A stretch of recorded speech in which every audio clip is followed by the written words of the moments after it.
अवस्था तक स्वस्थ व्यक्ति के जितने भी दृष्टिकोण है, जितने भी आइडल हैं, उस पर प्रभाव डालता है। बालक प्राय वांछनीय व्यवहार को अधिक शीघ्रता से सीख लेता है। इसमें ये बताया गया हेल्थ है, अगर हमारी हेल्थ अच्छी है, ठीक है, हेल्थ अच्छी है तो भाई हम ठीक है टाइम पे डिसीजन ले पा रहे हैं। अगर हमारी हेल्थ खराब रहती, हम बीमार रहते हैं, तो बंदा क्या है, बीमार रहते रहते बंदे में चिड़चिड़ापन आ जाता है, ठीक है, चिड़चिड़ापन आता है, दूसरों से बातें करना अच्छा नहीं लग रहा, तो उससे क्या है, हमारे जो मोरल डेवलपमेंट है, तो उससे हमारा मन चिड़चिड़ापन आ गया मेरे अंदर, तो मेरा बिहेवियर खराब हो जाएगा, तो इफेक्ट पड़ा ना हमारे ऊपर मोरल डेवलपमेंट, क्योंकि मोरल डेवलपमेंट का ये एस्पेक्ट था हमारा बिहेवियर, ठीक है, तो हमारी हेल्थ का भी हमारी मोरल डेवलपमेंट के ऊपर इफेक्ट पड़ता है। दूसरा है हमारा होम इन्फ्लुएंसेस, पारिवारिक प्रभाव। इसमें क्या है, पारिवारिक प्रभाव का भी हमारे नैतिक डेवलपमेंट पर बहुत प्रभाव पड़ता है। बच्चा क्या है, उसके जो भी पेरेंट्स हैं या परिवार के अन्य जो भी व्यक्ति होते हैं, उनके सदस्यों को देखकर, परिवार के सदस्यों को देखकर वह उसी को फॉलो करता है। बच्चा क्या करता है, अपने बड़ों से सीखता है। तो क्या है, अगर नैतिक विचार और परिवार में क्या है, नैतिक अनुशासन है, वह पारिवारिक स्नेह कमी जैसे बालक के नैतिक व्यवहार को प्रभावित करते हैं। मान लीजिए अगर परिवार में नैतिक अनुशासन में रहकर एक दूसरे से बातें करते हैं, तो बच्चा भी वैसे ही सीखता है। अब बहुत सारे घरों में आप करके बोलते हैं, हर एक बंदे को आप कह के बोलेंगे, और किसी घर में तू तड़ाक करके बात करते हैं, तो बच्चा वही माहौल देख के वही चीजें सीखता है। अपने पे बच्चा क्या करता है, अपने पेरेंट्स को और जो उसके बड़े हैं उनको फॉलो करता है, ठीक है। अगर उनका इन्वायरमेंट वहां का घर का अच्छा है, सब नैतिक विचार है, अच्छे विचार रखे गए हैं, सब प्यार से बातें करते हैं, तो बच्चा भी ऐसा ही बिहेवियर करेगा। और अगर दूसरा बच्चा ऐसा जो क्या है, घर में अगर कलह कलेश रहता है, लड़ाई झगड़े रहते हैं, एक दूसरे को गाली गलौज कर दे, तो बच्चा भी वही सीख जाएगा, ठीक है। उसके बाद तो ये हमारा परिवार का जो इफेक्ट है वो भी हमारी मोरल डेवलपमेंट को अफेक्ट करता है। उसके बाद आता है ग्रुप इन्फ्लुएंस, समूह का प्रभाव। हम जैसे ग्रुप में रहते हैं वैसा ही इफेक्ट पड़ता है। कहते हैं ना, जैसी संगति बैठिए ते सोई फल पात, कि हम जैसी संगत में बैठते हैं हमारे ऊपर वैसी ही रंगत चढ़ती है। अगर हम साधु संतों की संगत में बैठते तो हम भजन कीर्तन करना सीख जाते हैं। अगर हम डाकुओं की संगत में बैठते हैं तो हम क्या है, चोरी करना सीख जाते हैं, डाका डालना सीख जाते हैं। तो हमारा जैसा ग्रुप होगा ना, ग्रुप के जैसे लोग होंगे, तो हम वैसा ही हमारे बिहेवियर में दिखने लग जाता है। मान लीजिए आपका ग्रुप है, लड़कियां क्या करती है, मैं जनरली अपनी बात बता रही हूँ, मेरे ग्रुप में हम जब भी पढ़ते थे तो मेरी फ्रेंड कोई किसी चीज का व्रत रखती थी, कोई किसी चीज का, कोई सोमवार का व्रत रखती थी, कोई शुक्रवार का व्रत रखती थी, कोई वीरवार का व्रत रखती थी। अब वही हम जैसे ग्रुप में रहते हैं इफेक्ट तो हमारे ऊपर भी पड़ेगा। तो मैंने सोमवार वो सारे व्रत करने शुरू कर दिए। घर के बोले तुम ये क्या कर रहे हो। तो जो हमारा ग्रुप है ना, तो उसका हमारे ऊपर इफेक्ट पड़ता है। अगर हमारा जिन लोगों से हम जुड़े हुए अगर वो धार्मिक प्रवृत्ति के हैं, तो हमारे अंदर भी धार्मिक गुण आना स्टार्ट हो जाएंगे। अगर जिन लोगों के साथ हम जुड़े हुए हैं उनको अगर धर्म में विश्वास नहीं करते, अगर हम एक टाइम पे हम आस्तिक थे तो हम भी नास्तिक होना शुरू हो जाते हैं, ठीक है। तो हमारे ग्रुप का भी हमारे ऊपर प्रभाव पड़ता है। उसके बाद आता है मेंटल एबिलिटी। मेंटल एबिलिटी भी कहीं ना कहीं हमारी मोरल डेवलपमेंट को क्या करती है, इफेक्ट करती है। एक बुद्धिमान एक इंटेलिजेंट बंदा है, मान लीजिए घर में झगड़ा हो गया, बोलते हैं ना दो बर्तन साथ रहेंगे तो खड़केंगे, ठीक है। तो एक बंदे का झगड़ा हो गया, मान लीजिए अब घर में अगर मेरी मम्मी मेरे को बार बार कुछ सुना रही है, तो या तो मैं पलट के जवाब दूंगी, पलट के जवाब दूंगी तो वही लड़ाई झगड़ा होगा। अगर मैं पलट के जवाब नहीं देती हूँ, मैं ये सोचती हूँ कि भाई चुप रहो, चुप रहने से ही अच्छा रहेगा, तो वो लड़ाई झगड़ा दूसरा बंदा कितनी देर तक बोलेगा, 5 मिनट 7 मिनट बस। तो यहाँ पर जो हमारी मेंटल एबिलिटी है वह भी कहीं ना कहीं हमारी मोरल डेवलपमेंट को इफेक्ट करती है। उसके बाद आता है मास मीडिया, जन संचार का भी प्रभाव पड़ता है, जैसे रेडियो, टेलीविजन, फोन, ठीक है, पुस्तकें आदि के से भी बालक के अंदर मोरल डेवलपमेंट को ये सारी चीजें प्रभावित करते हैं। बच्चे टीवी देखते हैं, यूट्यूब पे वीडियो देखते हैं, ठीक है, तो उनसे बहुत सारे बच्चे क्या करते हैं, उसी तरह का बिहेवियर करना शुरू कर देते हैं, ठीक है। उसके बाद आता है रिलीजियस इन्फ्लुएंस, ये मैंने इसी में बता दिया, आपका ग्रुप इन्फ्लुएंस में ही बता दिया। धार्मिक व्यवहार, बस यही थे आपके factor affecting of moral development, जो हमारी मोरल डेवलपमेंट को अफेक्ट करते हैं। यहाँ तक किसी को कोई प्रॉब्लम नहीं है? उसके बाद मैम हम मेरा एक क्वेश्चन था। बोलो बेटे। मैम ये पूछे थे, ग्रुप इन्फ्लुएंस आपने बताया, तो मेरा हाँ कहना है जी। कि एक इंडिविजुअल मैम उस ग्रुप इन्फ्लुएंस को चेंज कर सकता है क्या? अगर वो सही चीज रखे अपने तरीके से, तो वो ग्रुप को इम्पैक्ट कर सकता है, इन्फ्लुएंस को चेंज कर सकता है आपका माइंडसेट।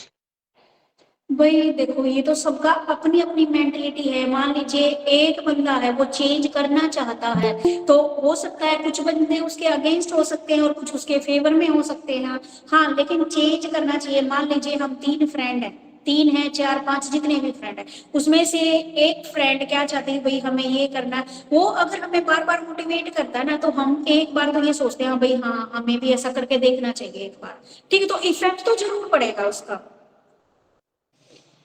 हो सकता है वो कंप्लीटली चेंज ना कर तो पाए, उसका लेकिन मतलब, बार बार जब हम एक बात बोलेंगे तो एक बार तो कोई ना कोई जरूर सुनेगा। अब आगे मैम आप इसमें चलिए। टाइम मैटर करता है क्या? क्या?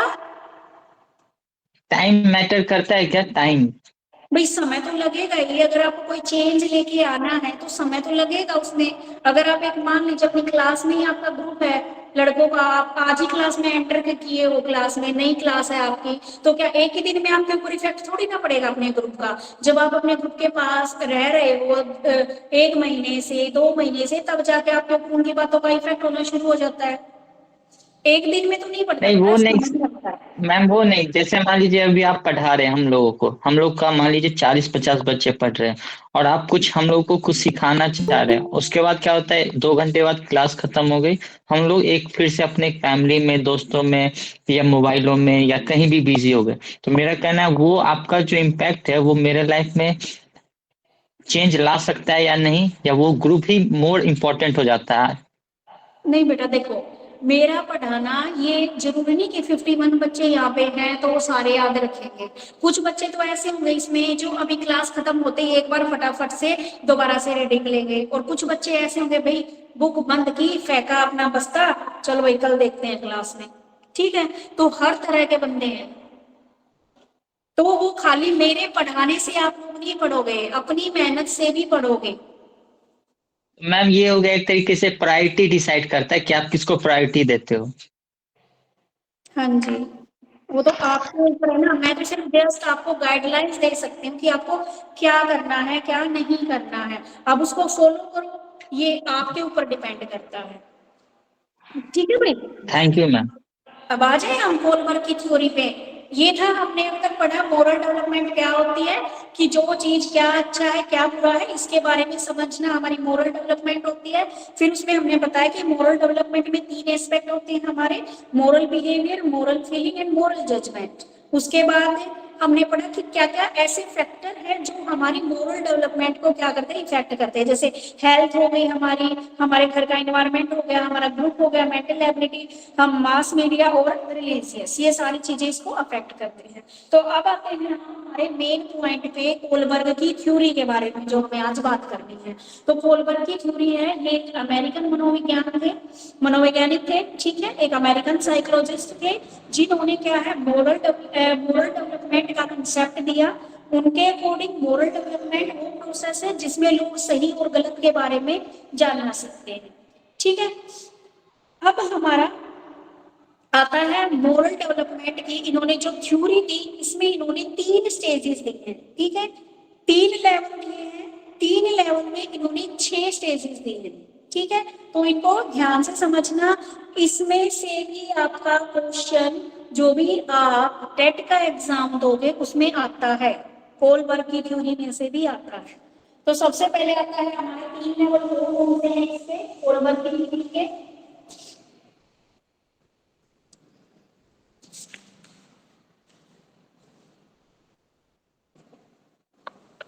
इसमें हमारे 3 लेवल दिए हैं। फर्स्ट लेवल है हमारा pre conventional level.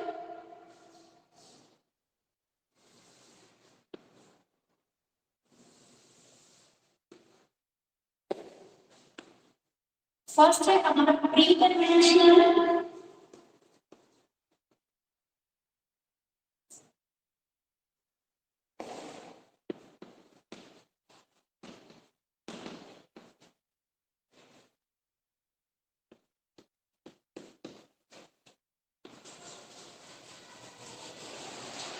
Pre conventional level, second है हमारा कन्वेंशनल लेवल,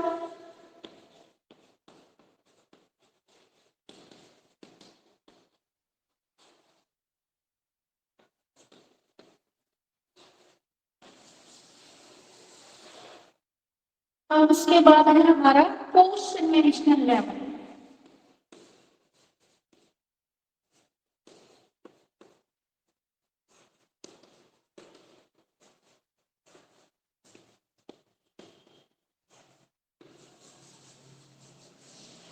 तो जो हमारे लगभग साहब है उन्होंने 3 लेवल बताए हैं हमारे, pre conventional level, conventional level and post conventional level. ठीक है, pre conventional level, pre conventional level इन्होंने बोला है 4 से लेकर 4 ईयर से लेकर 10 ईयर तक के बच्चों को इसमें इन्होंने शामिल किया है। उसके बाद है आपका 6, इसमें बोला है इसमें प्री कन्वेंशनल में 4 to 10 ईयर वाले बच्चों को इसने शामिल किया है। ठीक है, उसके बाद है कन्वेंशनल लेवल में इन्होंने 10 to 13 ईयर तक के बच्चों को शामिल किया है। एंड पोस्ट कन्वेंशनल में इन्होंने इससे ऊपर के जो है 13 ईयर्स ऑन, इससे ऊपर वाले इसमें लिया है। आगे की इन्होंने नहीं बताई कि कितने से कितने का। प्री कन्वेंशनल लेवल कौन सा लेवल होता है, इसको वो बोलते हैं ये प्राक रूढ़िगत नैतिक तरगना स्तर। ठीक है, प्री कन्वेंशनल लेवल, इसमें इसने बताया कि जो बच्चा होता है 4 से 10 साल की एज वाले बच्चे इसमें होते हैं। और इसमें जब हम बच्चों को समझाते हैं ना तो 2 तरीके से है उसके पास, या तो पनिशमेंट देकर या फिर ओबीडियंस ओरिएंटेड। दूसरा है इसका instrument रिलेटिविस्ट orientations.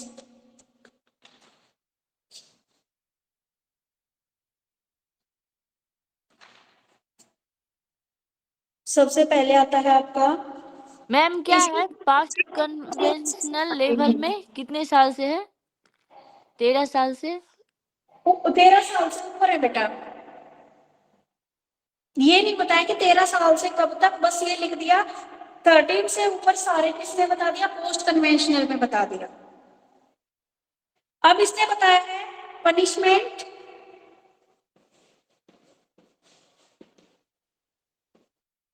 Punishment and obedience, दंड एवं आज्ञाकारिता।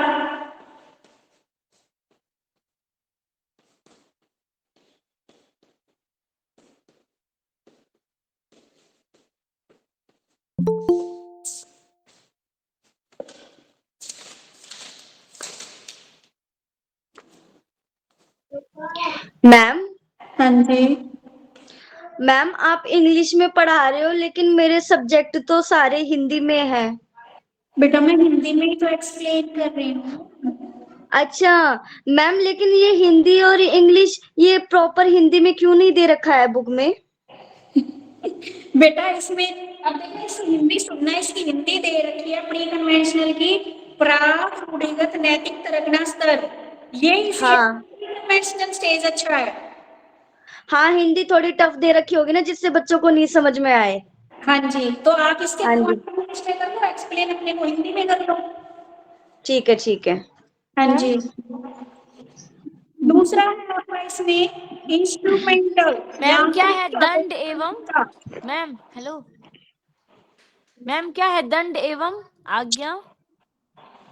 दंड एवं आज्ञाकारिता, इसने ये बताया है कि जो प्री कन्वेंशनल लेवल है वो 4 से लेकर 10 ईयर तक के बच्चे इसमें आते हैं। इसमें हम बच्चों को 2 तरीके से सिखा सकते हैं। फर्स्ट तरीका तो है पनिशमेंट देकर या आज्ञा के द्वारा। कई बच्चे ऐसे होते हैं जो हमने एक बार काम बताया वो बोलेंगे ठीक है मम्मी मैं अभी कर देता हूँ, उसने आज्ञा मान ली। कुछ बच्चे ऐसे होते हैं भी बोलते रहो जब तक वो 2-4 गालियां नहीं खा लेते ना या 2-4 थप्पड़ नहीं खा लेते उनको काम नहीं करना होता। ये तुम भी देखते हो, अपने घरों में भी देखते हो बच्चों को। कुछ बच्चे तो ऐसे होते हैं एक बार बोलते ही बेटा स्कूल का काम कर ले, मम्मी अभी करता हूँ। और एक बच्चा भाई कहते रहो बेटा पढ़ ले, बेटा पढ़ ले, बेटा पढ़ ले, नहीं पढ़ेगा जब तक उसको 2 4 पढ़ने लग जाते हैं। ठीक है, तो ये आता है पनिशमेंट ओबीडियंस के अंदर।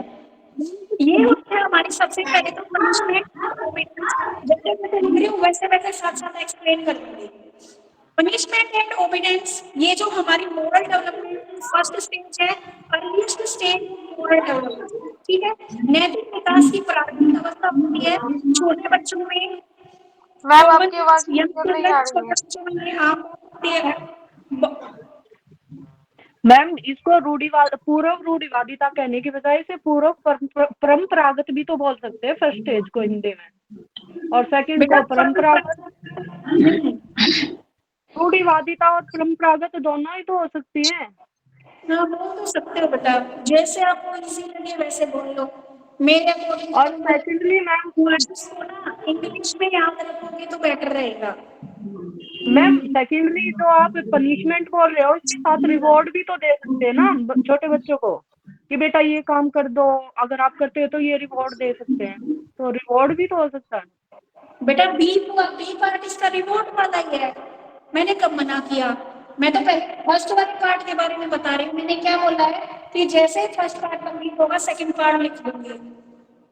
मैम सेकंड पार्ट तो ये है ना कि इसमें तो ये बोलता है वस्तु विनिमय वाला, इसमें वो बोलता है बच्चा कि आप मेरा ये काम करोगे तो मैं उसका ये काम करूँ, ये वाली सेकंड स्टेज आएगी ना। हाँ जी, फर्स्ट वाली आपकी बच्चा या तो पनिशमेंट से कर रहा है या ओबीडियंस से, सेकंड में वो रिवॉर्ड के द्वारा काम कर रहा है। ठीक है, तो फर्स्ट वाला देखो पहले, पनिशमेंट एंड ओबीडियंस में ये सबसे पहली स्टेज होती है। इसमें बालक क्या करता है? Children see rule as fixed and absolute, बच्चे नियमों को निश्चित और निरपेक्ष रूप से देखते हैं।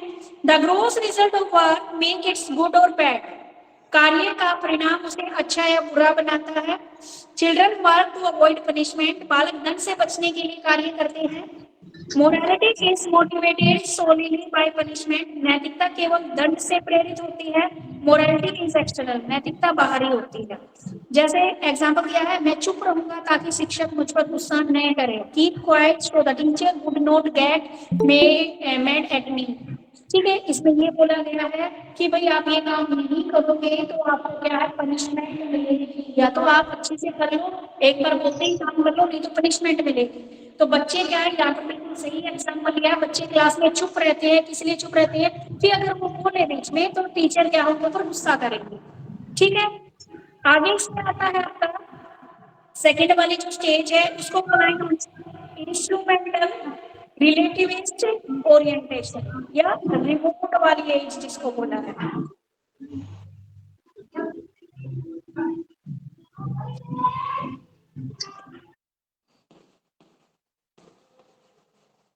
इंस्ट्रूमेंटल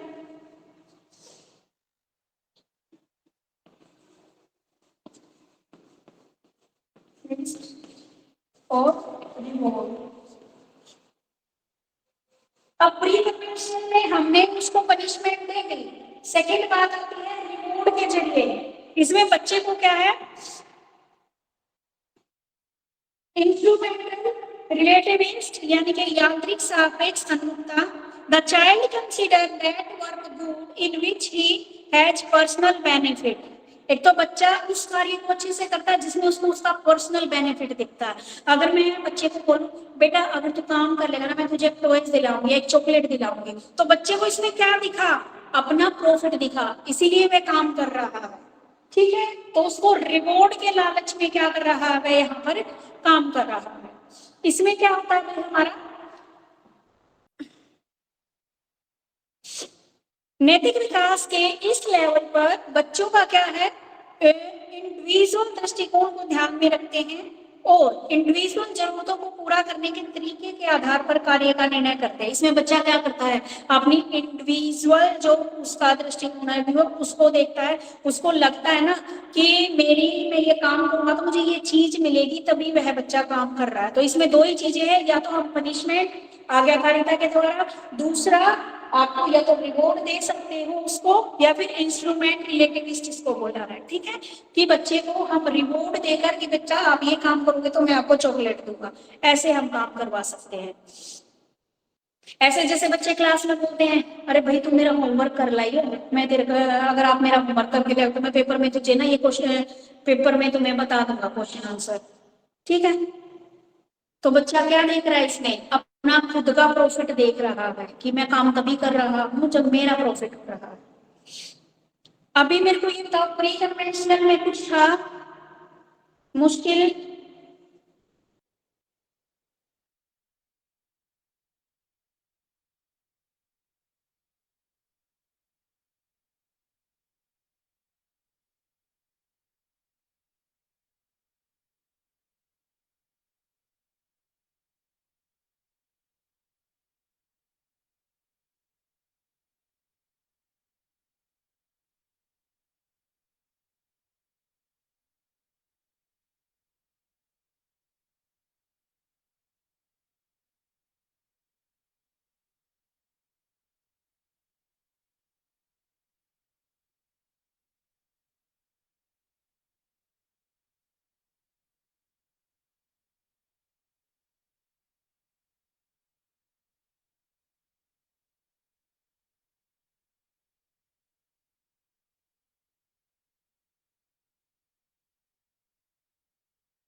तो शुरू के 2-4 दिन ना वो बड़ा अच्छे से मस्त तरीके से पढ़ के आते हैं कि मैडम जो पढ़ाएगी ना उससे पहले हम ही बोल देंगे। भाई ये काम ना मैं बहुत करती थी कि जब भी कोई नया टीचर है ना 2-4 दिन तो बड़े अच्छे से काम करते थे, फिर वही वैसे ही हो जाते थे बाकी बच्चों की तरह।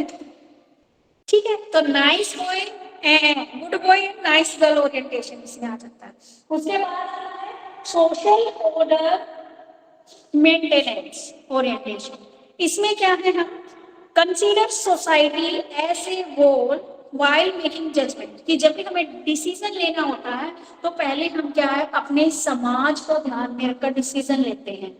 ठीक है, कानून व्यवस्था को बनाए रखने, नियमों का पालन करने और अपने कर्तव्य निभाने और अधिकार का सम्मान करने की तरफ इसमें ध्यान दिया जाता है। सोशल ऑर्डर, इसमें सबसे पहले हम अपने समाज को ध्यान में रखें, यानी कि कोई भी काम करने से पहले हम ये देख रहे हैं कि समाज में तो किसी को ये गलत तो नहीं लग रहा, ठीक है, यानी कि हम अपने कानून के अंदर रहकर, कानून के दायरे के अंदर रहकर इसमें काम कर रहे हैं। इसमें एग्जाम्पल ले लिया, आपको कक्षा नहीं छोड़नी चाहिए क्योंकि ये स्कूल के नियमों के खिलाफ है। ठीक है, you should not leave the class because it is against school rule. Class नहीं छोड़नी चाहिए क्योंकि ये है स्कूल के नियमों के खिलाफ। ठीक है, तो ये था कन्वेंशनल लेवल। यहाँ तक किसी को कोई दिक्कत नहीं हो? फिर चलती हूं मैं नेक्स्ट स्टेप पे, post conventional level. Post conventional level जो उसने बताया कि 13 साल से ऊपर के जितने भी हैं वो इसी में आ जाते हैं हमारे। इसमें पोस्ट कन्वेंशनल में है आपका सोशल कॉन्ट्रैक्ट ओरिएंटेशन, इसमें है सोशल ऑर्डर, इसमें है आपका सोशल कॉन्ट्रैक्ट।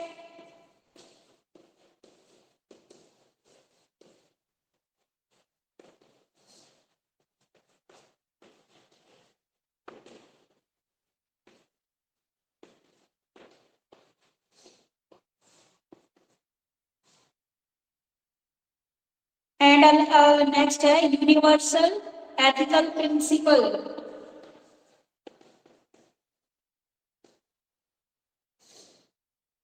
मैम क्या लिखे हैं? Social contract orientation. मैम दिख नहीं रहा है बोर्ड।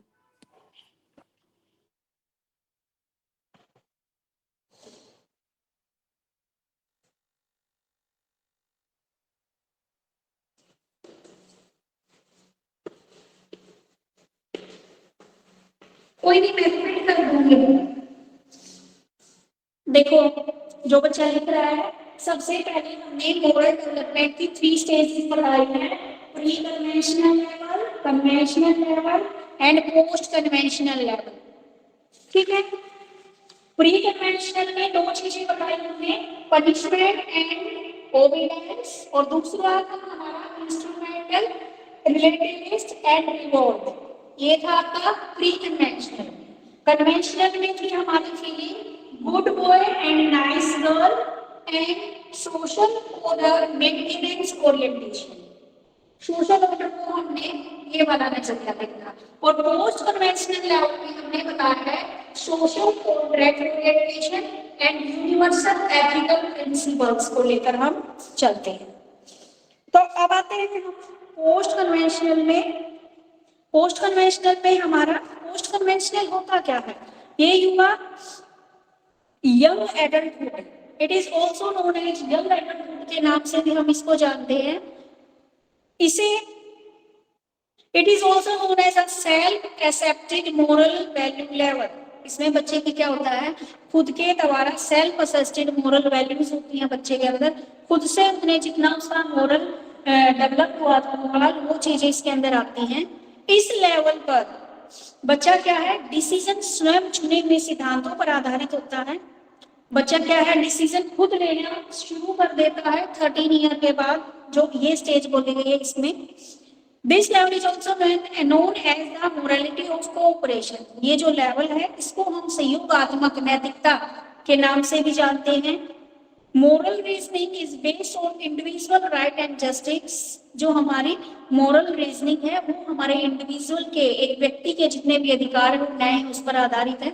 बालक का नैतिक आचरण आंतरिक कंट्रोल में होता है। हमारा जो मोरल जो बिहेवियर है वो हमारे इंटरनल कंट्रोल में होता है। The moral conduct of the child is under internal control. बालक का नैतिक आचरण आंतरिक कंट्रोल में होता है। ठीक है, ये बताई गई इसे पोस्ट कन्वेंशनल लेवल। क्या बताया गया है भाई, ये यंग एडल्टहुड होता है बच्चा, इसमें एडल्टहुड एज में होता है। दूसरा बच्चा क्या है, अपने आप सेल्फ मोटिवेटेड हो जाता है, अपने डिसीजन लेना खुद स्टार्ट कर देता है। ठीक है, दूसरा इससे कोऑपरेशन की भावना भी बच्चे के अंदर जागृत हो जाती है, दूसरों की हेल्प करने की भावना भी। अब इसमें बताइए इसमें 2 stages, social contract orientation, universal ethical principal.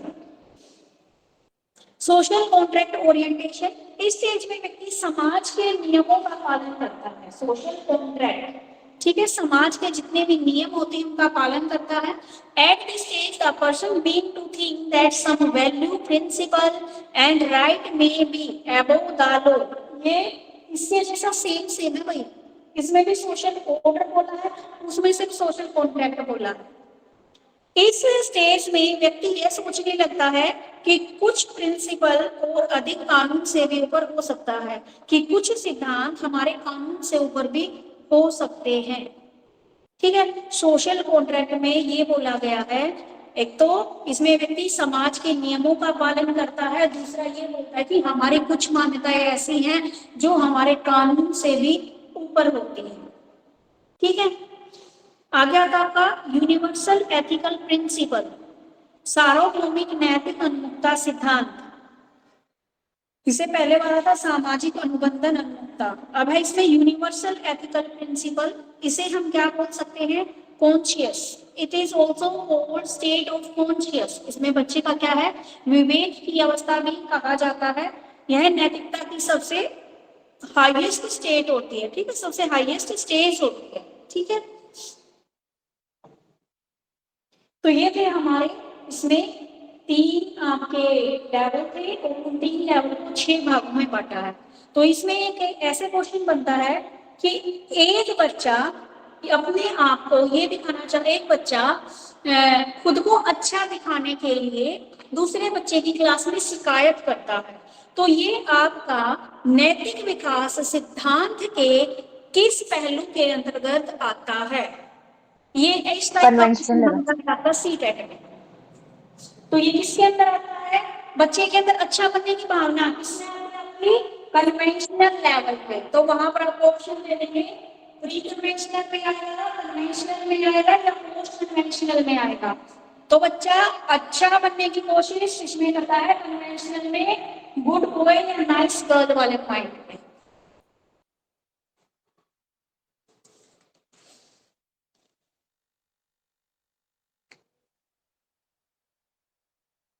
अच्छा, एक क्वेश्चन ऐसे बनता है, which level of moral development is criticised by reasoning based on principle using a prior to society. जिसमें वह सोसाइटी को ज्यादा महत्व देता है, वह कौन सी स्टेज है? Post conventional. हाँ जी, वो कौन सी स्टेज है? पोस्ट कन्वेंशनल, जिसमें समाज के नियमों को ज्यादा माना जाता है। इसमें सिर्फ शुरुआत होती है, कन्वेंशनल में सिर्फ समाज के प्रति हमारी शुरुआत होती है, लेकिन सबसे ज्यादा नियमों को इसमें माना जाता है पोस्ट कन्वेंशनल में। तो ये थी हमारी इसकी थ्योरी, कोलबर्ग का नैतिक विकास का सिद्धांत। इसमें हमारे कोलबर्ग के नैतिक विकास के सिद्धांत में फिर से बता रही हूँ, 3 चीजें बताई हैं, convention, pre conventional stage, post, उसके बाद कन्वेंशनल स्टेज और post conventional stage. Pre conventional level 4 से लेकर 10 साल के बच्चे, इसमें बच्चा आपका क्या है, पनिशमेंट के द्वारा या ओबीडियंस, या तो आप चुपचाप मान जाता है या आप वो बच्चा क्या है, पिटाई खा के मानता है, ये वाला होता है। दूसरा बच्चा रिमोट से मान जाता है, कि बच्चे को कोई भी हम इनाम देते हैं तो उसके बदले भी वह काम करना शुरू कर देता है। एक होता है फिर कन्वेंशनल लेवल के अंदर बच्चे के अंदर भावना होती है good boy and nice girl वाली भावना बच्चे के अंदर आ जाती है। ठीक है, उसके बाद आ जाती है बच्चे के अंदर सोशल ऑर्डर मेंटेन करने की। इसमें है निर्णय लेते समय वह समाज पर विचार करता है, सिर्फ डिसीजन लेते वक्त क्या देख रहा है कि समाज में कहीं उसको कोई गलत तो नहीं बोलेगा, ये वाली फीलिंग उसके अंदर आ जाती है। उसके बाद आता है आपका पोस्ट कन्वेंशनल लेवल, इसमें आता है आपका सोशल ओरिएंटेशन। इसमें सारा जो काम है वह हमारे जितने भी समाज में जो भी नियम है, यानी कि जो समाज के जो रीति रिवाज है, वे हमारे कानून से भी बढ़कर माने हैं इस लेवल में। उसके बाद यूनिवर्सल एथिकल प्रिंसिपल क्या बताता है कि ये हमारी कॉन्शियसनेस यानी कि विवेक की अवस्था होती है। बच्चा इससे पहले पूरा सोच विचार के फिर काम करना शुरू करता है, और ये हमारी क्या होती है, हाईएस्ट स्टेज होती है मोरालिटी की। ठीक है, इसमें किसी को मैम कोई दिक्कत है? मैम मैम 13 साल के बाद बच्चों में विवेक आ जाएगी?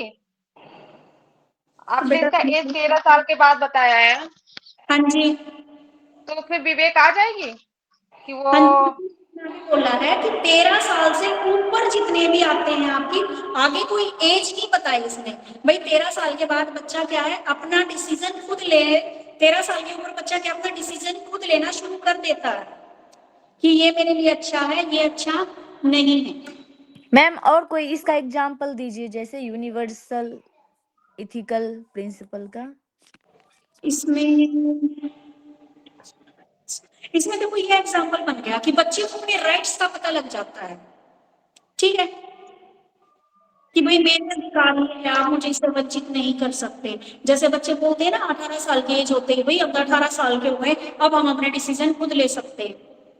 हाँ मैम कौन सी स्टेज है जिसमें बच्चा जो सोसाइटी के रूल है उनको बिल्कुल फॉलो करता है, और कौन सी स्टेज पे वो अपने अकॉर्डिंग सोसाइटी के रूलों को चेंज कर लेता है? ये एक तो बिल्कुल सोसाइटी के रूल चलता है, पोस्ट कन्वेंशनल है, और जो ये कन्वेंशनल स्टेज है ना, बच्चा इसमें 10 से लेकर आप ये लगा लो 11-12 साल का बच्चा 5th या 6th में होगा, वो सिर्फ रूल्स को वो चलता तो कायदे के अकॉर्डिंग है, लेकिन उसमें अपने रूल मिक्स कर देता है। और जो आपकी पोस्ट कन्वेंशनल है उसमें वह पूरा किसके अकॉर्डिंग चलता है, अपने जो भी रूल्स है उनके अकॉर्डिंग। मैम कोई एक ऐसी भी लेवल है क्या जिसमें बच्चा ऐसा सोचता है कि जो सोसाइटी के बनाए गए नियम हैं वो उसको वो इतना एक्सेप्ट नहीं कर पाता, बट वो खुद से जो डिसीजन लेता है तो उसका उसका कंसाइज वो होता है कि वो सही कर रहा है, और वो मे भी सही भी होता है? ये तो आपका पोस्ट कन्वेंशनल मैम है, तो मैम बच्चे के अंदर ना कंफ्लिक्ट की भावना आ जाती है, इसी लेवल पे आकर ये बच्चा क्या रूल्स को फॉलो भी करता है, और कुछ बच्चे रूल्स को तोड़ते भी हैं, तो उनके बीच में कंफ्लिक्ट की भावना पैदा होती है उस टाइम पे। मैम तो ये एग्जाम्पल तो फिर इसमें भी आ जाता है, यूनिवर्सल इथिकल प्रिंसिपल, इसमें भी अभी जो ये इन्होंने बोला तो वो इसमें भी आएगा ना? इसमें इसने ये माना है कि यूनिवर्सल एथिकल में बच्चे को ये बताया है कि वह अपने साथ साथ अब यूनिवर्स में जो भी रूल्स है उनको देख रहा है, उनके अंदर क्या है, कॉन्शियसनेस आ जाती है चीजों को समझने की, अपने मैम तो बिहार पे डिसीजन मैम लेने तो की। जब सोशल वाले में, सामाजिक वाले में होगा तो फिर तो वो तो इसमें आ ही जाएगा ना, फिर जब उसका विवेकीय मैम एक अवस्था मिनट, जब उसमें वो एक नहीं मिनट मैम। समझता है, इसमें वो समझ जाता है थर्ड वाले में। मैम जो ये स्टेज थर्ड है, good boy and good girl वाली, इसमें तो बच्चा सोसाइटी को ही प्योरिटी दे रहा है कि मेरे को सोसाइटी गुड गर्ल बोले और नाइस नाइस गुड बॉय बोले और नाइस गर्ल बोले। हाँ, यस उसके मैम। बाद तो बच्चा सोसाइटी को ही ऑर्डर को फॉलो करेगा ना। लेकिन जब वो 30+ आता है, 11th-12th का बच्चा, मैम 1 मिनट मैम, 10th के बाद जो बच्चा होता है वो तो सोसाइटी के सब रूलों को कुछ चेंजमेंट कर लेता है ना, क्योंकि फिर पहले बेटा वाला बच्चा तो फॉलो करता है रूल को। 10th के बाद जो बच्चा आता है ना वो पोस्ट कन्वेंशनल में आ जाता है। तो मैम यहाँ मैं यही तो कह रही हूँ, जो 5th स्टेज है। बच्चा 7th या 8th क्लास तक होता है, 8th हाँ या जी 9th में होते हैं 13 ईयर के बच्चे। जी। अब इसमें ये देखो आपके बुक में कोई ऐसा टॉपिक है जो मैंने छोड़ दिया हो? मैम तो good boy and nice girl, ये भी तो मतलब सही बात उन्होंने बोला कि जो इसमें भी तो सोसाइटी में बच्चे चाहे स्कूल में दिखा या सोसाइटी में है तो उसी के पार्ट ना, गुड बॉय या नाइस गर्ल बनने के लिए। तो वो उस टाइम पे बच्चे होते हैं ना, वो अभी टीनेज में एंटर कर रहे होते हैं, तो इस टाइम पे उनको लगता है कि हमें सबको नहीं अच्छा बन नहीं, के दिखाना है। हाँ हाँ, वो आपका कहना सही है, लेकिन मैंने बोला कि जैसे 13 इयर्स के बाद उसमें भी तो बच्चे ये सोचते हैं गुड बॉय मतलब कि तो अच्छे बनने के लिए। 13 इयर्स के बाद सोचते हैं, तो वो हमारा जब पोस्ट कन्वेंशनल में आएगा तब हमने मैम ने हमें पढ़ाया सोशल कॉन्ट्रैक्ट।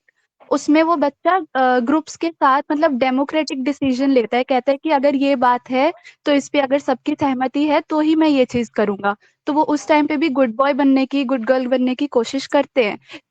और उसके बाद क्योंकि पोस्ट कन्वेंशनल में हमारा 13 इयर्स एंड अबव है, मतलब आप मानो कि 20+, 30+, 40+, तो उस टाइम तक तो आके इंसान खुद इतना इंटेलेक्चुअल उसकी डेवलप हो जाती है कि वो खुद सोचने लगता है कि मेरे को क्या रूल्स मेरे लिए सही है या मुझे अपने लिए कौन से रूल्स सेट करने हैं। Okay okay. आगे जो हमारी आएगी इरेक्शन की थ्योरी आएगी हमारी, erection psycho social development theory. अब मेरे ख्याल में यहाँ तक आपको कोई दिक्कत नहीं है, ना तो प्याजे की थ्योरी में और ना ही कोलबर्ग की थ्योरी में। अब नेक्स्ट जो टॉपिक हम पढ़ेंगे इरेक्शन साइको सोशल डेवलपमेंट, ये थ्योरी मैं कल करवाऊंगी, लेकिन जो factor affecting growth and development की वो हम आज कर लेते हैं, ठीक है, क्योंकि अभी टाइम बाकी तो फैक्टर अफेक्टिंग हो जाएंगे। थ्योरी ये है कि मैं नेक्स्ट डे पढ़ाऊंगी, तो अब देखते हैं, यहाँ तक किसी को कोई दिक्कत नहीं है ना? चले factor affecting growth and ma'am ये डेवलपमेंट। हमारी बुक में तो अलग दे रखा है। बेटा तो मैंने बोला ना, अपना सिलेबस के अकॉर्डिंग पढ़ लो, जो पॉइंट नहीं है वो आप नोट कर लो। इसमें ये स्टेज प्री मोरल स्टेज और सेल्फ सेंटर मोरल स्टेज और कंफर्मिंग कन्वेंशनल स्टेज ये एक्सप्लेन नहीं किया। मैम जो ये है पियाजे की मॉरल डेवलपमेंट थोड़ी वो हमारे सिलेबस में नहीं है। बेटा प्याजे ने मोरल डेवलपमेंट नहीं दी, प्याजे ने दी थी कॉग्निटिव डेवलपमेंट। प्याजे मैम ने दी तो थी पियाजे ने। डेवलपमेंट के इसमें जोड़े हैं, आपके में प्याजे की कंसेप्ट ऑफ कॉग्निटिव डेवलपमेंट है। ओके मैम, वैसे दी तो है पियाजे ने थोड़ी कॉग्निटिव डेवलपमेंट की। उसके बाद आ जाओ अब आप hello page hello number. Ma'am, hello ma'am, previous class से एक क्वेश्चन पूछना है, मतलब एक्सप्लेन नहीं करना, बस आपसे कुछ पूछना है जनरली। पूछो बेटा पूछो।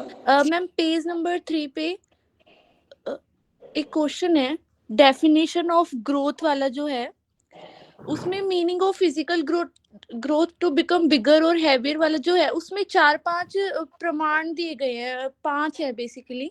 तो मैम इसमें से कोई क्वेश्चन आ सकता है कि पांचों की पांचों एक्सप्लेन करनी है? पांचों के पांचों याद करने नहीं होते बेटा, जब आप पेपर में लिखोगे ना तो सबसे पहले मान लो ग्रोथ के ऊपर ही आपका कौन आ गया टॉपिक, तो आप सिर्फ ग्रोथ को डिफाइन करोगे, और जो ये 5 अलग अलग साइकोलॉजिस्ट ने जो दिए इनमें से किसी एक को आपको याद करना है, किसी एक बंदे का नाम लिख के वहां पे एक्सप्लेन करना है। मैम मुझे बेसिकली ये पूछना था कि ये एचवी मेरिडिथ जो है, ऐसा कोई क्वेश्चन तो नहीं आएगा ना कि इनके पांचों आपको एक्सप्लेन करने नहीं हैं? नहीं, ऐसा कोई क्वेश्चन नहीं आएगा बेटा। हाँ जी, बस मुझे यही पूछना था, थैंक यू। और इसमें भी आप ऐसा करना, चारों यूनिट में ना कम से कम 4 साइकोलॉजिस्ट के आप नाम याद कर लो, ठीक है?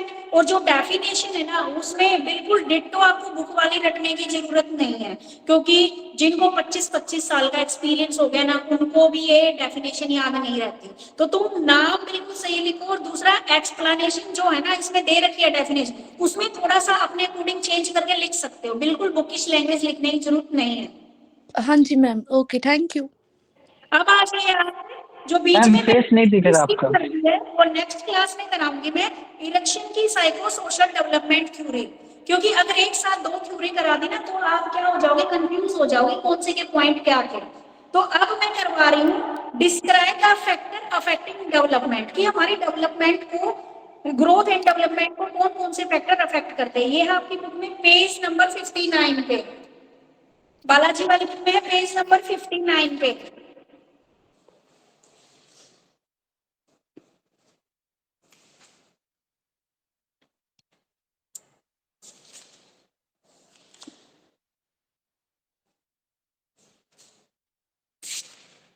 निकाल लिया सभी ने?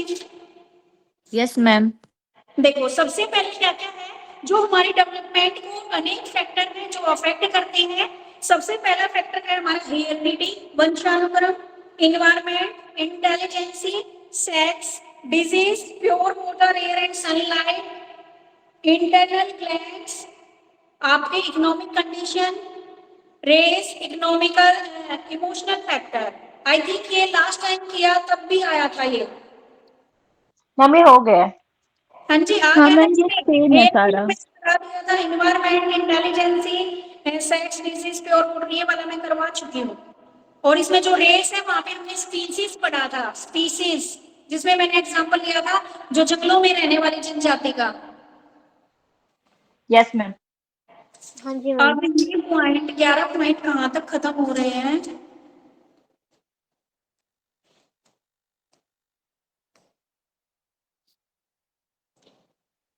Heredity, environment. अब देखो इनको बार बार, जो नेक्स्ट क्वेश्चन है ना आपका 15 क्वेश्चन पेज नंबर 65 पे, वे भी यही दिया गया है, describe the effect of heredity and environment. अब अलग अलग बता दिया कि हेरिडिटी और इन्वायरमेंट के 2 ही पॉइंट ले लिए कि इनको डिस्क्राइब करके दिखाओ, तो ये भी पढ़ाने की जरूरत नहीं है क्योंकि ये आपको पहले करवा चुकी है, हेरिडिटी और इन्वायरमेंट।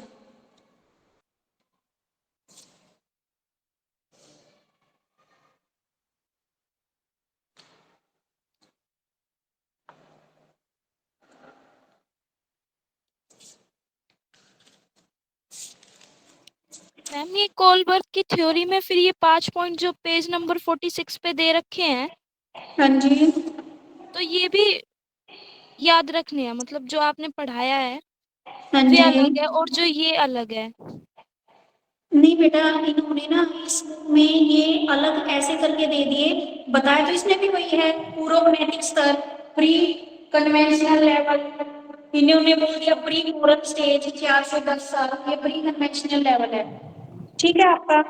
उसके बाद है इसमें सेल्फ सेंटर्ड मोरल स्टेज, ये इसने बोला है 3 से 6 साल की जो अवस्था होती है सेल्फ सेंटर्ड, इसमें जिसमें बच्चा रिवॉर्ड वाली जो स्टेज बताई थी ना मैंने, कि बच्चा अपना खुद का इंडिविजुअल का इंटरेस्ट देखता है इसमें, तो ये सेल्फ सेंटर्ड मोरल स्टेज है। उसके बाद आती है आपकी कन्वेंशनल स्टेज, जो तीसरा इसमें बोला है वो कन्वेंशनल स्टेज बताई है इसने। और ये 2 पॉइंट एक्स्ट्रा दे रखे हैं जो इरेशनल कॉन्शियस स्टेज और रैशनल और कॉन्शियस स्टेज। इसमें इरेशनल में अवस्था किशोरावस्था में दिखाई देती है, और इस अवस्था में मानसिक दबाव। देखो मैंने अभी कन्फ्लिक्ट की बात कही थी ना, कन्फ्लिक्ट की बात हमने कहाँ पर की थी, पोस्ट कन्वेंशनल लेवल में की थी। मान लो कुछ बच्चे तो ऐसे होते हैं जो समाज के नियमों को चलते हैं, लेकिन कुछ बच्चे ऐसे होते हैं जो उन नियमों को नहीं मानते, तो वहां पर कन्फ्लिक्ट की स्टेज आ जाती है। ठीक। ठीक है, अब हो गए मैम क्लियर? मैम जो अभी का एजुकेशन सिस्टम है इसमें ये सारे जो थ्योरी है कोलबर्ग की, पियाजे की, ये सब एप्लीकेबल है, मतलब सब, क्या बोल रहे हो बेटा, मतलब क्या? आज के मैम आज का जो एजुकेशन सिस्टम है उसमें ये थ्योरी अप्लाई की गई है कोलबर्ग की भी और पियाजे की भी, या किसकी ज्यादा थ्योरी अप्लाई की जाती है? देखो बेटा, अभी तक तो देखो आपने पढ़ा है, अभी आपको जहां तक मैं फील कर रही हूँ तो वही अप्लाई हो रही है, कहीं ना कहीं तो अप्लाई हो रही है, हम ऐसे ही कर रहे हैं काम। हाँ जी मैम, हाँ जी। आप लोगों को क्या फील हो रहा है? यही तो फील हो रहा है ना, कि उसमें हमने देखा था, प्याजे ने बताया था कि प्ले वे मेथड से हमें बच्चों को सिखाना है, छोटी उम्र में बच्चा ये करता है वो करता है, तो भाई सारी स्टेजेस तो ऐसे ही चल रही है हमारी। और इसमें भी देखा जाए तो हमारे बच्चे कहीं ना कहीं, आप गौर करो, आप जो चीज पढ़ रहे हो ना, उस चीज को मैं बोल रही हूँ ना, बार बार बोल रही हूँ, अपनी रियल लाइफ में अप्लाई करके देखो। यहाँ पर सारा का सारा साइकोलॉजी में आप अपने बच्चे के ऊपर या अपनी बॉडी के ऊपर ये करके देखो एक्सपेरिमेंट। आप देख रहे हो बचपन में आप कैसे थे, या आपके घर में कोई बच्चा होगा छोटा, उसके ऊपर देखो तो वो सारे इन्हीं लेवल्स में से गुजरता है।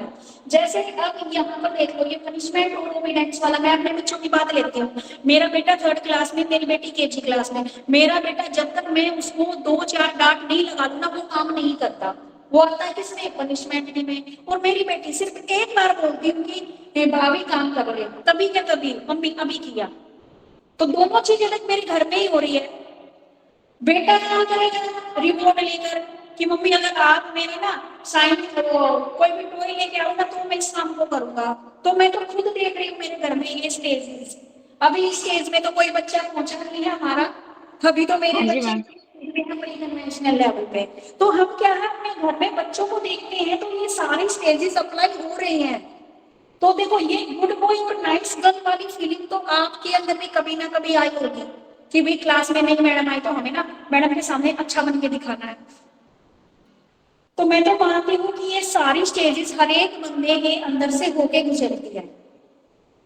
तो हाँ जी इन्होंने मैम। बताया है कि हमारी डेवलपमेंट की कौन कौन सी स्टेजेस हमारे अंदर से निकल रही है।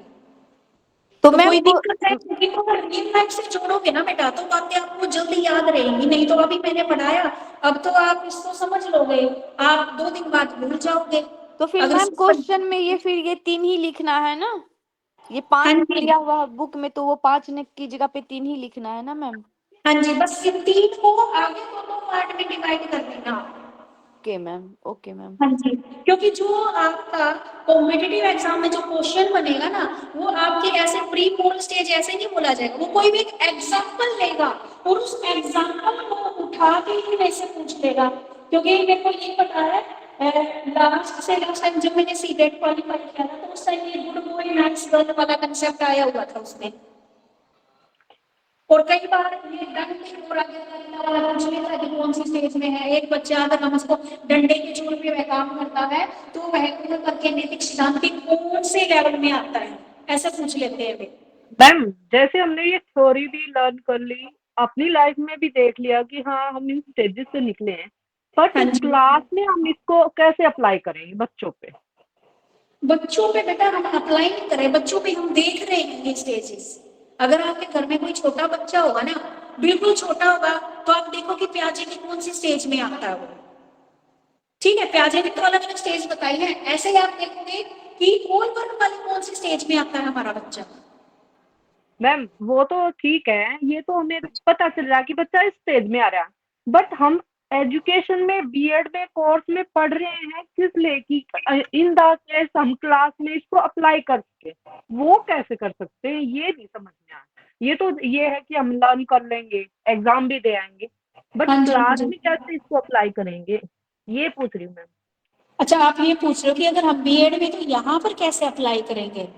नहीं नहीं यहाँ नहीं मैम, यहाँ पे नहीं मैम, जैसे बाय द वे कल हम सीटेट क्लियर करेंगे या आगे हाँ अगर जी, जैसे टीचर बनेंगे, तो हाँ उसके जी, बाद हमें जैसे गुड बॉय और गुड गर्ल वाली स्टेज वाले बच्चों के पास गए हम, जैसे हाँ जी, हाँ जी। 7 क्लास में, उसमें हम कैसे अप्लाई करेंगे इस थ्योरी को, ये पूछ रही हूँ। ये थ्योरी को आपने अप्लाई करोगे कि आप ये देखोगे कि आपका बच्चा इनमें से कौन सी स्टेज पे रहा है और उसी के अकॉर्डिंग आप बिहेवियर कर रहे हो। मेन हमारा यहाँ पर जो साइकोलॉजी का मेन जो मकसद होता है, आपके बिहेवियर में चेंज लाना होता है। ठीक है, तो जब आप टीचर बन गए, आप पूरे होंगे गुड बॉय नाइस गर्ल वाले उसमें, तो यहाँ पर आपको गुड बॉय नाइस गर्ल नहीं करना, आप उसके अकॉर्डिंग बिहेवियर दिखाओगे अपने बच्चे को। Okay ma'am. हाँ जी मैम। अब बेटा जो हमारा, मैं आपको लेकिन बट मैम आज के टाइम में तो ये बट मैम एक मिनट मैम आज के टाइम में ये थ्योरी तो फेल कर रहा है धीरे धीरे। आजकल देखने को मिलता है छोटे एज में ही बच्चे बहुत ज्यादा समझदार और डिसीजन मेकिंग लेने लगे, वो 5 साल में, 6 साल में, 8 साल में। भाई अब मैं क्या बताऊं, 5 साल में, 6 साल में, तो जरा बोल क्या बोल रहा है, तेरा भी क्वेश्चन। मैम ये जो एनसीएफ 2005 है, वो तो ब्रूनर की थ्योरी को वो बोलता है ना कि ब्रूनर की थ्योरी को अप्लाई करो। ब्रूनर वाली बेटा अभी हमने की नहीं है, अभी तुम जैसे करोगे ना, एक थ्योरी नहीं है आपके में, अभी तो आप सेकंड थ्योरी पे आए हो।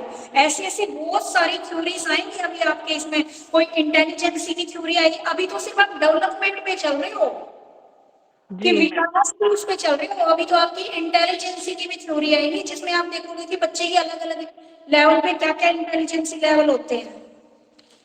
जी तो ब्रूनर वाली अभी नहीं आई है बेटा आपकी, ये ब्रूनर वाली आपकी डिस्कवरी लर्निंग की थ्योरी है कि बच्चा सीखता कैसे है। ये तो अब हम क्या देख रहे हैं, उसके डेवलपमेंट देख रहे हैं कि अलग अलग एज में किस प्रकार बच्चा ग्रो कर रहा है। और ब्रूनर वाली आएगी लर्निंग वाली थ्योरी कि बच्चा किस तरीके से सीख रहा है। ओके। अब आप आ जाओ फैक्टर अफेक्टिंग में, ऑलमोस्ट आपने पढ़ रखा है। उसके बाद आता है आपका आपकी बुक में पेज नंबर 68 पे क्वेश्चन नंबर 16 देखो। Explain the detail the concept of development and maturation. विकास और परिपक्वता का जो है उसको अलग अलग डिफाइन कीजिए। भाई डेवलपमेंट तो आप कर दोगे डिफाइन, ठीक है, इसको मैं दोबारा नहीं बता रही। उसके बाद आ जाते हैं हम मैच्योरेशन के ऊपर। परिपक्वता का अर्थ क्या होता है? मैच्योरेशन का अर्थ होता है, अर्थ शरीर के स्वाभाविक विकास से है। आयु और जैसे जैसे एज और ग्रोथ के साथ साथ बालक के शरीर के अंग प्रत्यंग का विकास किया जाता है। इस स्वाभाविक विकास के परिणाम स्वरूप उसके बिहेवियर में भी चेंज होने लगता है।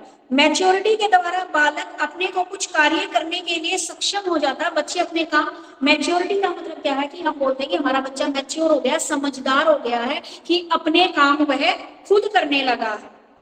ठीक है, स्टार्टिंग में हम क्या देखते हैं, बच्चा शिशु केवल लेटा रहता था। पहले हम ये देखते थे कि बच्चा केवल लेटा रहता है, जैसे जैसे थोड़ा बड़ा होने लगता है, हाथ पैर हिलाने, हंसना, चलना सीख जाता है, और एडोलसेंस तक आते आते बच्चे के जितने भी बॉडी पार्ट होते हैं वो भी डेवलप हो जाते हैं। तो मैच्योरिटी के कारण, तो यहाँ पर एडोलसेंस से हमारी मैच्योरिटी शुरू हो जाती है।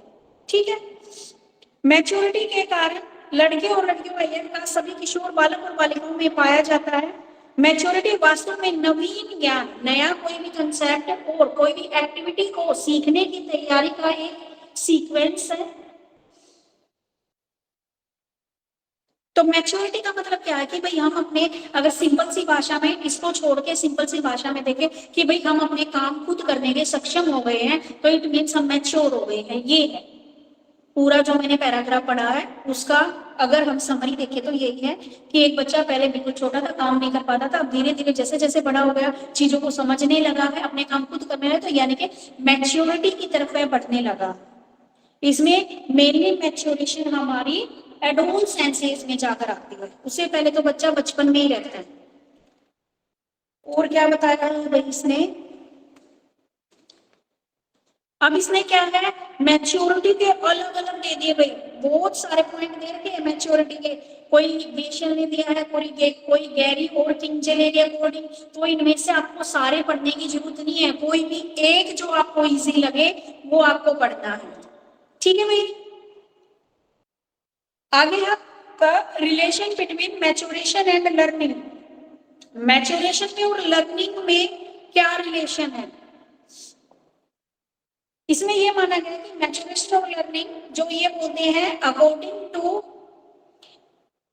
मैकग्रा ये बोलते हैं कि जो हमारी मैच्योरिटी और जो लर्निंग है वो दो अलग अलग क्रियाएं नहीं है, बल्कि एक ही पक्ष है, एक ही एस्पेक्ट है। इसके आधार पर मैच्योरिटी और लर्निंग एक दूसरे से इस प्रकार जुड़े हुए हैं कि इनको अलग अलग करना बहुत ही मुश्किल है, क्योंकि जब एक व्यक्ति में मैच्योरिटी का अभाव होता है तब वह कोई भी सीखा हुआ ज्ञान स्थायी नहीं हो पाता है। अधिगम की सफलता व्यक्ति के समय को किसी तरह पर निर्भर नहीं करती। इसने ये बोला है कि अगर हमारे अंदर मैच्योरिटी नहीं है तो हम जो भी सीखी हुई चीजें वो भूल जाते हैं। अब जैसे अब आप क्या है, मैच्योरिटी के लेवल पे हो, तो आप चीजें अब आपको याद नहीं रहती, आप समझ के, आप सिर्फ समझते हो, अंडरस्टैंड करते हो और लंबे समय तक वो आपके दिमाग में रहते हैं। तो इन्होंने बोला है मैच्योरिटी और लर्निंग दोनों एक दूसरे से रिलेटेड है। अगर आप मैच्योर बनते हो तो आपको चीजें इजीली समझ में आ जाती है और लंबे समय तक वो टिकी भी रहती है। मैच्योरिटी व्यक्ति के शारीरिक, मानसिक और भावनात्मक और इमोशनल डेवलपमेंट के एस्पेक्ट होते हैं। जब व्यक्ति के सारे एस्पेक्ट बिल्कुल बैलेंस रूप से डेवलप होते हैं तब लर्निंग हमारा क्या होती है, इफेक्टिव होती है। अन्यथा किसी भी एस्पेक्ट की निर्बलता हमारे लर्निंग में बाधा डालती है। यानी कि जितने भी हमने एस्पेक्ट पढ़े थे ना अभी फिजिकली, तो ये हमारे क्या है, अगर अच्छे से सारे हो पाते तो हमारी मैच्योरिटी भी अच्छी होती है और हम सीख भी अच्छे से पाते हैं। अगर बीच में हमारा कोई भी लेवल गड़बड़ा जाता है उसके कारण क्या है, हमारी लर्निंग में भी बाधा आती है। तो इस प्रकार हमारा क्या है, ये रिलेशनशिप दे रखा है, ये आप पढ़ लेना। अगर कोई दिक्कत हो तो मुझे नेक्स्ट क्लास में पूछ सकते हो। उसके बाद आपका 73 पेज पे दे रखा है difference between maturation and learning. पहले तो इनका रिलेशन बताया है और दूसरे में इनका क्या बताया गया है, डिफरेंस बताया गया है। तो डिफरेंस को पढ़ लेना है। उसके बाद जो आपका 7 यहाँ तक बेटा समझ में आ गया, डिफरेंस आपको खुद करना है।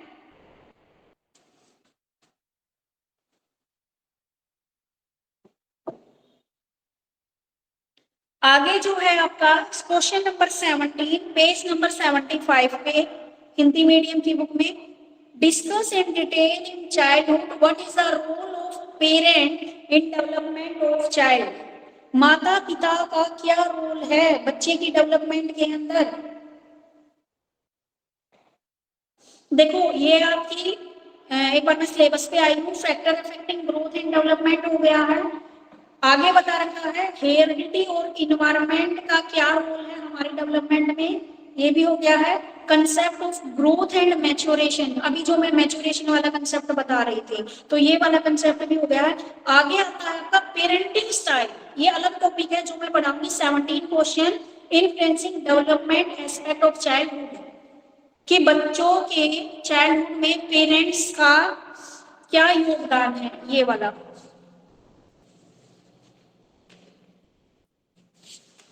नेक्स्ट क्लास में तो मैं पहले उसकी थ्योरी करवाऊंगा बेटा, इरेक्शन की थ्योरी, इरेक्शन की साइको सोशल डेवलपमेंट थ्योरी।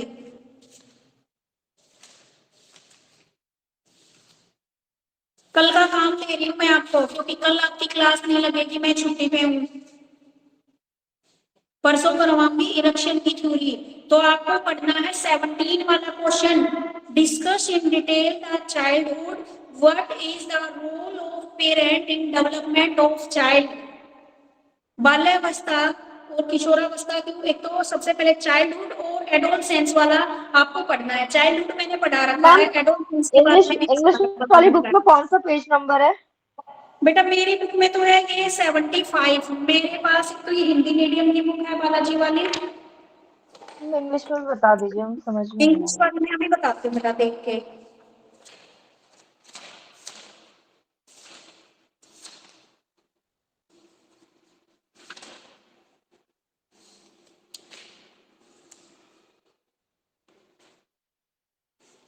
आपके में बेटा ये है आपका पेज नंबर 37 पे है आपका। मैम आप लेफ्ट कर सकते हैं ना? पेज नंबर 36 37 पे है। 36 पे तो मैच्योरेशन वाला कंसेप्ट है, और 37 पे ये है पेरेंट्स का क्या रोल है, ये वाला। हाँ जी मैम। तो आपको ना ये पेरेंट्स का क्या रोल है हमारे बचपन में और हमारी किशोरावस्था में, ये वाला टॉपिक आपको पढ़ के आना है। अगर इसमें कोई आपको दिक्कत रहेगी तो मैं परसों वाली क्लास में बता दूंगी, ठीक है। और उसके बाद मैं इरेक्शन की थ्योरी करवाऊंगी। अगर इसमें कोई दिक्कत नहीं हुई आपको तो मैं इरेक्शन की थ्योरी करवाऊंगी। फिर 2-3 दिन में हमारी ये, इस वीक में लगता है मुझे हो जाएगी हमारी ये यूनिट कंप्लीट, क्योंकि मेन मुश्किल इसमें 3 थ्योरी है। बाकी में तो आप क्या है, मिल के कुछ भी अपने व्यू भी लिख सकते हो, ठीक है। अभी तक के किसी को कोई दिक्कत? मैम जैसे मैंने हिंदी मीडियम ले रखा है, तो मैं हाँ जी। एग्जाम इंग्लिश हिंदी चॉइस होती है, किसी में भी दे सकते हैं ऐसे? बेटा आपने हिंदी मीडियम ले रखा है ना, तो आप अपना जैसे डेफिनेशन है वो आप इंग्लिश में लिख सकते हो, आप मेन पॉइंट है वो आप इंग्लिश में लिख सकते हो, बाकी आप हिंदी में क्या कर सकते हो, एक्सप्लेन कर सकते हो। आपके ऊपर कोई बाउंडेशन नहीं। हाँ, लेकिन अगर इंग्लिश वाला, इंग्लिश मीडियम का बच्चा है ना, वो हिंदी में नहीं लिख सकता। तो मतलब पॉइंट्स इंग्लिश में लिखा जा सकता है मैम? क्या? पॉइंट्स लिख सकते हैं? हाँ जी, जैसे आप आप इंग्लिश में बना सकते हो इसको, आप एक्सप्लेन हिंदी में कर सकते हो। हाँ, लेकिन इंग्लिश मीडियम वाला बच्चा हिंदी यूज नहीं कर सकता कि पॉइंट को उसने हिंदी में दिखा दिया, इंग्लिश में एक्सप्लेन कर दिया, उसको मैम ये जानकारी आपको कैसे है, कंफर्म है आप? अरे बेटा मैंने क्या पेपर नहीं दिए? मैं ऐसे ही आके खड़ी हुई, इसका मतलब मैं ना, मेरे ख्याल में +2 करके ही तुम्हारे मेरे को पढ़ाने लगी है ना, जो अरे आज मैम, अजीब से क्वेश्चन पूछता है ये बस। 10-12 साल पहले कर चुकी हूँ बीएड।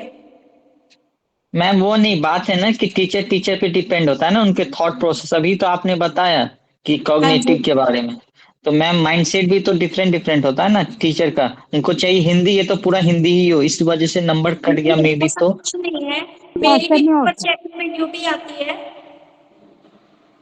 मैम जैसे मैंने बीए में ना इंग्लिश मीडियम लिया था, तो मेरी उसमें चॉइस होती थी पेपर में, हिंदी में देना इंग्लिश में देना, तो मेरा जिसमें मन करता था मैं उसमें दी आती थी। कोई पेपर मैंने इंग्लिश में दिया, कोई हिंदी में, तो इसमें भी ऐसे ही होगा? मतलब एक बात बताओ, आप इंग्लिश मीडियम में थे, आपने कोई पेपर हिंदी नहीं में मैम, दिया? यहाँ तो क्या मीडियम तो आप चॉइस पहले ही किया गया है ना। किया ना बेटा? क्या मैम? किसी मैम ने किया ना, आप पास हुए ना? हाँ, किसी ने फेल नहीं किया, पास हुई। हाँ, तो फिर ये कैसे हो सकता है कि हिंदी में ही लिखना है तो हिंदी है तो हिंदी में ही लिखना है? जैसे वहाँ पेपर में चॉइस होगी हमारे एक। चेक करने वाले, ठीक है अब वो मैम, कोई थैंक यू आसानी मैम। से तो टपके नहीं लेक्चरर, हमारी भी ड्यूटी आती है पेपर चेकिंग में। तो मेरी कॉपी आप चेक कीजिएगा मैम। अब मेरे को पता थोड़ी ना लगेगा कि आपकी कॉपी मेरे पास आई है। मैम रोशन कुमार है, याद रख लीजिएगा। उसमें ना तेरा रोल नंबर लिखा जाएगा।